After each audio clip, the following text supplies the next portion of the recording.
Assalamualaikum warahmatullahi wabarakatuh. Apa kabar para rebahaners pecinta stories dimanapun Anda berada? Welcome back to Topan Asfi Channel. Channel yang selalu menghibur dan dapat menambah wawasan antum sekalian seputar sejarah, kisah nyata, dan legenda.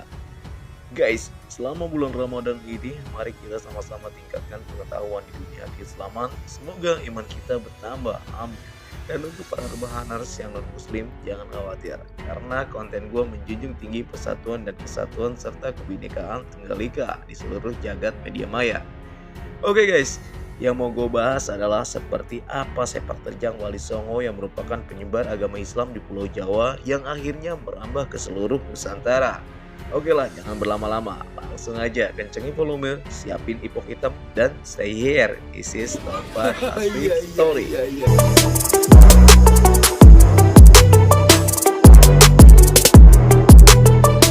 Wali Sanga atau Wali Songo yang biasa dikenal dengan nama 9 wali yang artinya orang yang percaya, adalah tokoh Islam yang dihormati di Indonesia, khususnya di Pulau Jawa karena peran historis mereka dalam penyebaran agama Islam di Indonesia. Pembentukan Majelis Dakwah Wali Songo diperkirakan terjadi antara tahun 1250 sampai 1404 oleh sultan-sultan yang berkuasa dalam penyebaran agama Islam di suatu negara ke negara lain. Biasanya terdiri dari 9 anggota Majelis Dakwah.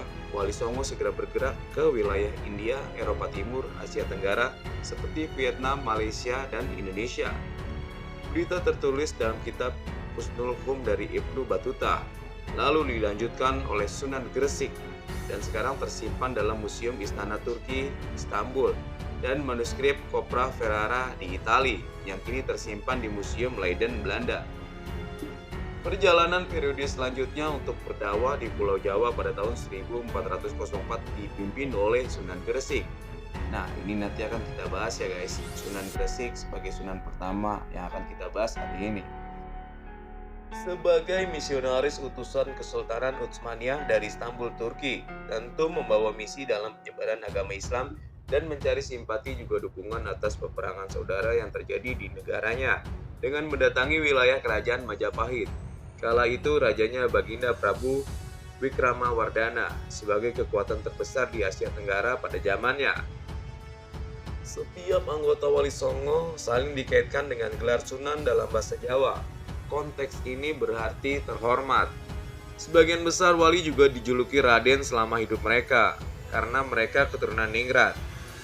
Makam para wali dihormati oleh masyarakat Jawa sebagai lokasi ziarah di Jawa sebagai bentuk rasa syukur dan terima kasih atas manfaat dan syafaat yang mereka amalkan pada masa hidupnya. Dalam tradisi Jawa, makam memiliki istilah punden.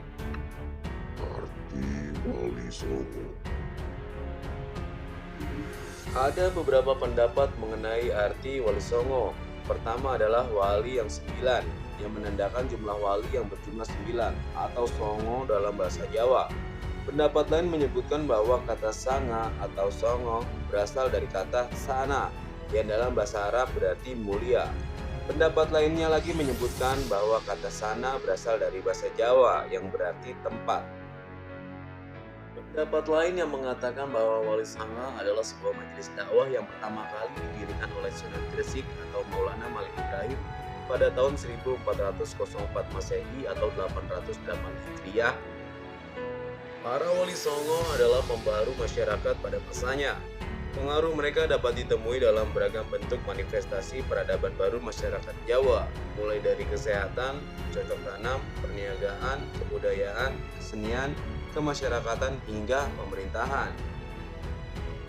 Konsep Wali Songo atau Wali 9 dalam kosmologi Islam sumber utamanya dapat dilacak pada konsep kewalian yang secara umum oleh kalangan penganut Sufisme diyakini meliputi 9 tingkat kewalian.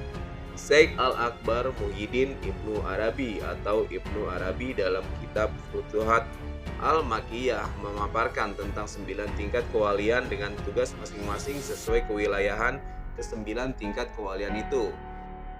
Oh, jadi Wali Songo yang di Indonesia ini merupakan perwakilan dari 9 tingkat kewalian guys, menurut kitab Futuhat Al-Makkiyah. Mohon disimak ya guys. Yang pertama, wali aktab atau wali kutub, yaitu pemimpin dan penguasa para wali di seluruh alam semesta. Yang kedua, wali aimah, yaitu pembantu wali aktab dan menggantikan kedudukannya jika wafat. Yang ketiga, wali utad atau wali penjaga 4 penjuru mata angin. Yang keempat, wali abdal, yaitu wali penjaga 7 musim. Yang kelima adalah wali nukaba, yaitu wali penjaga hukum syariat. Yang keenam adalah wali nujaba yang setiap masa berjumlah 8 orang.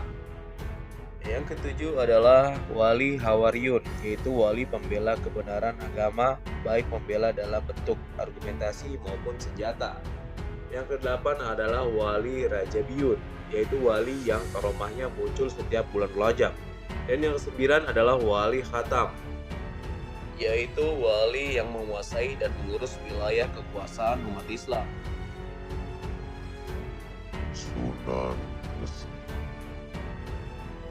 Sunan Gresik atau Maulana Malik Ibrahim adalah keturunan ke-21 dari baginda Nabi besar Muhammad SAW. Adapun dari jalur nasab beliau dinukil dari kitab-kitab nasab seluruh dunia, di antara kitab Aulia Syarqil Bait, artinya para wali yang berada di timur yang jauh, disusun oleh Dr. Bashar Al-Jafari. Sunan Gresik atau Maulana Malik Ibrahim adalah pemimpin Wali Songo generasi pertama dalam menyebarkan agama Islam di tanah Jawa. Ia dimakamkan di desa Gupuro, Sukolilo, Gresik. Maulana Malik Ibrahim dianggap termasuk salah seorang yang pertama-tama menyebarkan agama Islam di tanah Jawa dan merupakan wali senior di antara para wali Songo lainnya. Beberapa versi babat menyatakan bahwa kedatangannya disertai beberapa orang. Daerah yang ditujunya pertama kali ialah Desa Sembalo, sekarang adalah daerah Leran, Kecamatan Manyar, yaitu 9 km ke arah utara kota Gresik.